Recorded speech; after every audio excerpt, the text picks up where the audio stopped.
The sun crested the horizon over the Pacific, casting golden light across an endless sea, as a team of marine biologists began their routine morning survey.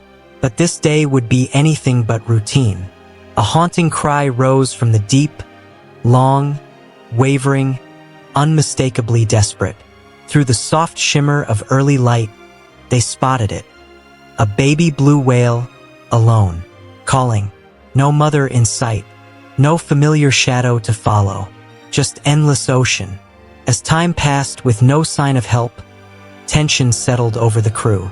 Then, from beneath the waves, shadows emerged, sleek, dark forms rising with eerie synchronicity.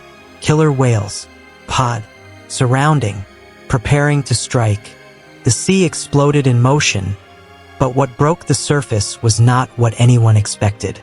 Massive forms surged upward, not the hunters, but something else. Something that would change everything we thought we knew about life beneath the waves. The Pacific Ocean holds secrets we have yet to uncover. But on this seemingly unremarkable morning, those secrets surged into the light. It began simply enough. The research vessel skimmed over calm waters, the sky streaked with sunrise, as the team monitored gray whale migration patterns. Then movement on the horizon, subtle, strange. Through binoculars, they saw it. A lone figure, slicing the water in tight, erratic arcs. A shape far too large to be a dolphin, too wild in its motions to be at ease. As they drew nearer, their hearts dropped. It was a baby blue whale, alone. Blue whales are the largest animals to have ever lived, but this one was small, young, and helpless without its mother. The calf's panic radiated through every movement. It swam in frantic circles, as though trapped in a whirlpool of fear, cutting through the waves in restless desperation. Again and again it called out. Long, mournful vocalizations rolled across the sea. Deep, resonant, and unfamiliar. Not typical whale songs, not calls of curiosity or play. These were distress signals. Urgent. Piercing. The team stood in stunned silence as the whale's cries filled the air. It was the wail of the lost, the abandoned. A baby's plea for a mother that would not come. The ocean, vast and silent, offered no reply. Just empty horizon and echoing sorrow. Dr. Emily Carter, the lead researcher, immediately initiated emergency protocols. They had helped distressed marine life before, but never a blue whale calf. The first step, secure a perimeter. No boats near the whale. No added stress. They deployed the hydrophone array, lowering it deep into the sea to listen, hoping, praying, for a reply from any adult blue whale nearby. But only silence met the calf's cries. Dr. Carter sent word to every nearby research station and marine control unit. If the mother was anywhere within 100 miles, they needed to find her. Fast. She also reached out to marine mammal rescue teams, but they all knew the truth. There was very little that could be done for a baby blue whale without its mother. Needed milk. And without it, time was running out. Some of the team debated guiding the calf to shallower waters, but the risks were enormous. Their vessel's engines could distress the calf further or cause physical harm. Playing recordings of adult whale songs might attract predators instead of help. Even well-meaning action could spell disaster. One junior researcher suggested attempting to feed the calf. Dr. Carter quickly shook her head. There was no substitute for a blue whale mother's milk. Getting close enough to try would only frighten the already overwhelmed infant. So they watched, waited, maintained distance, and kept other ships away. Still, the calf spiraled further into panic. It dove erratically, surfaced gasping. Each time it returned to the surface, its strength seemed weaker, its cries less forceful. As morning wore on, it swam into deeper water, drawn perhaps by imagined echoes.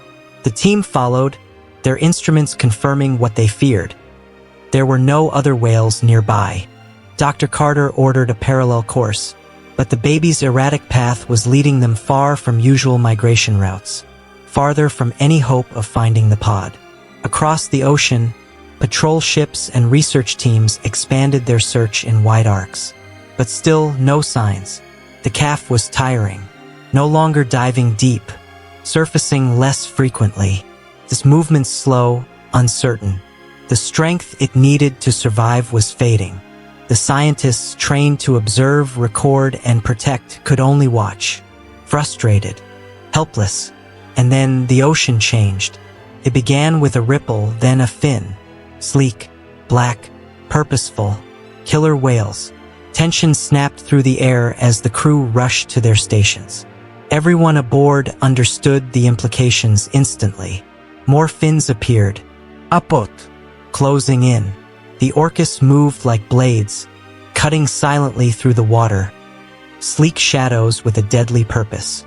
Their black and white forms shimmered under the shifting sunlight. They moved with terrifying grace, their bodies slicing the surface with chilling synchronicity. These were not random hunters. This was an organized strike. Killer whales are among the ocean's most efficient predators. Intelligent, calculated, ruthless. Their ability to coordinate hunts rivals that of wolves or even human teams. They are apex predators, unchallenged, unmatched, and the baby blue whale was surrounded. The calf's panic was palpable. Its small body thrashed and twisted, desperately seeking an escape. But the orcas had positioned themselves with surgical precision, cutting off every route like seasoned predators executing a well-rehearsed performance. Their formation wasn't coincidence. It was the result of generations of refined hunting strategies, passed down with chilling precision. Then, with cold inevitability, the assault began. The matriarch led the charge. Her towering dorsal fins sliced through the water like a blade. In a flash, she surged forward, her immense body moving with terrifying grace as she struck the calves. Tail fluke. The blow was brutal, not meant to kill but to cripple, to ensure the calf could no longer flee, giving the rest of the pod time to move in. The baby cried out, a piercing, high-pitched call that echoed across the sea. But there was no one to answer. More orcas joined in. One struck its side. Another rammed its flipper. Each blow robbed the calf of coordination, of control. The water churned into a maelstrom of foam and blood, an execution cloaked in clinical efficiency. From aboard the Artemis, the scientists watched in horror. Cameras rolled. Notes were scribbled with shaking hands. But no one spoke, because they all knew this was nature at its most unforgiving. And then, the ocean changed. A low, thunderous vibration rippled through the water, felt more than heard.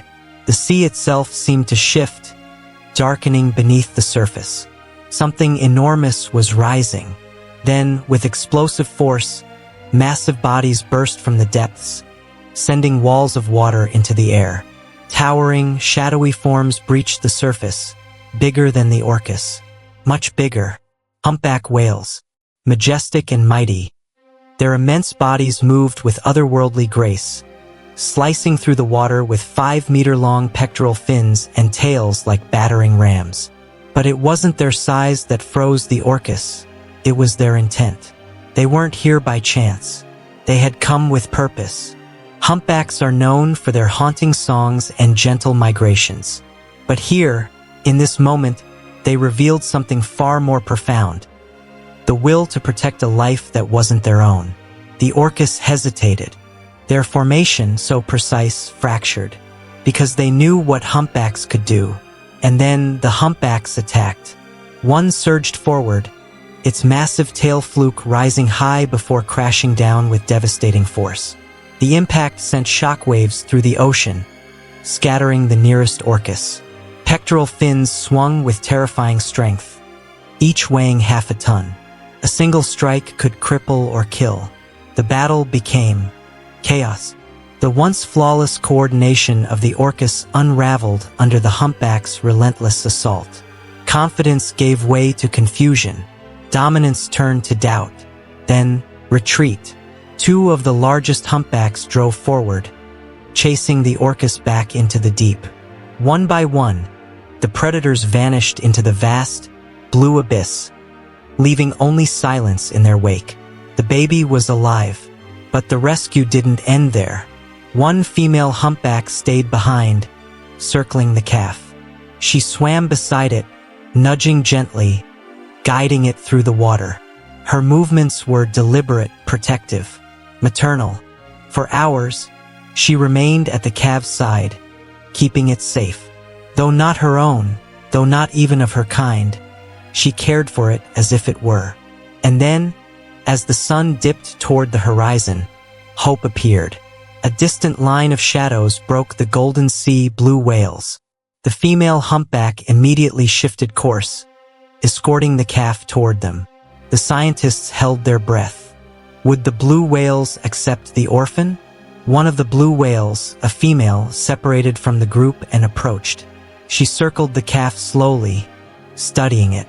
And then, gently, she turned and led it into the pod. The calf followed. It had found a new family.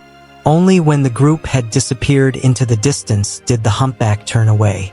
Her role complete, she vanished into the deep, leaving behind an act of compassion that none aboard would ever forget. This incredible event stunned the scientific community. Video and data collected that day revealed something long suspected but rarely witnessed so clearly. Humpbacks, time and again, have been known to intervene in orca hunts, not just for their own calves, but to protect species entirely unrelated to them. Why? Is it empathy, altruism, or some ancient instinct embedded deep within their evolutionary code? We don't yet know, but we do know this. In the vast, wild ocean, where life and death balance on a knife's edge, there are beings capable of extraordinary kindness. Humpbacks, gentle giants of the deep, remind us that strength isn't just about size or power. It's about the choice to protect. Did this story move you? Why do you think the humpbacks chose to help the calf instead of leaving it to the orcas? Let us know in the comments below. If you were inspired by this story of courage and compassion, don't forget to like this video and subscribe to our channel for more incredible stories from the natural world. Thank you so much for watching. Until next time, stay curious, stay kind, and never stop exploring.